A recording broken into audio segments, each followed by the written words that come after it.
Hello, this is Denise Miller, your Leadership Lady Live, and we are here at the last quarter of 2024. Those of you who have followed me for a while know that at the end of every year, I do a fourth quarter challenge. This year will be no different. We're going to be looking at 3 things that we need to do to complete this year satisfactorily and to begin next year hitting the ground running. But before I go any further, I'd like to ask if you would please hit the thumbs up or the heart if you appreciate the content that I'm sharing, and if you would please subscribe and hit the notification bell. And finally, if you approve of the content, please do share this with people who you know, who I don't know, who can use what I'm sharing. We're going to have one word each month for the last quarter, and the word for October is listen. And this being the first recording of the quarter, I want to ask you to listen to your heart.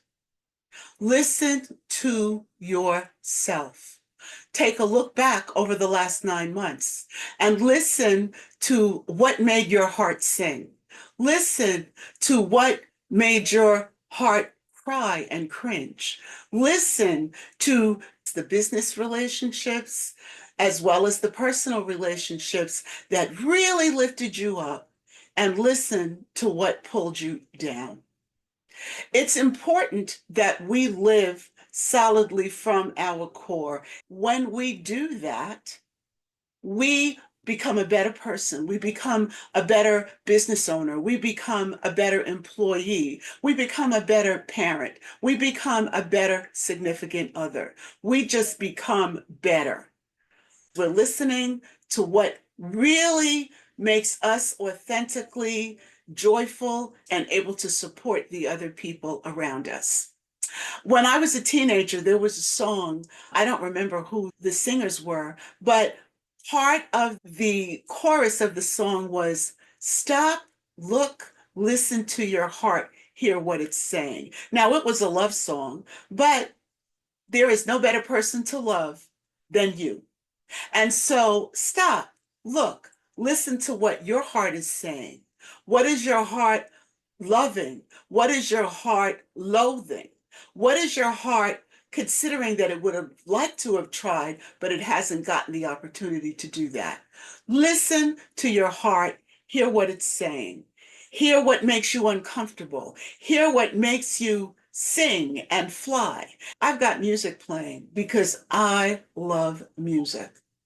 I have been involved with playing music since I was probably about 12 years old. I also love creating things with my hands. I refinished my first piece of furniture when I was 12 years old, and I still have that piece of furniture. I'm an accomplished seamstress. I have been sewing now for probably 7/8 of my life, and it is wonderful to do. And creative things bring me joy. I have to actually do creative things or I become very negative and difficult to deal with. And so every now and then, Mama has to get into the car, go to Michael's, or you might want to go to Hobby Lobby, depending on where you're living, and pick up some craft things and come home and do a craft, or pick up some yarn and a crochet hook and crochet a scarf, or take a look at my patterns and decide, do I want to make a dress or a blouse or even a coat? Now, what is it that makes you sing? What is it that gives you a new look at life and allows you to see things with a more positive attitude? What is it that you want to step into 2025 having done so that you step in joyful, joyous, happy, and wanting to make things click in your relationships, with your family, with your friends, with your job, with your clients if you own a business or if you're in sales, your neighbors? What makes you want to get out there and do things? Maybe it's flowers. Maybe it's cooking. Think about it. Listen to your heart. Listen to what your heart loves to do. Listen to what your heart is saying and do more of that, because that's going to help you do more and be more productive and more positive for the end of this year and all of next. Thank you so much for listening. And I ask you again to hit the thumbs up, the heart, share, and subscribe. Have a great balance of the week.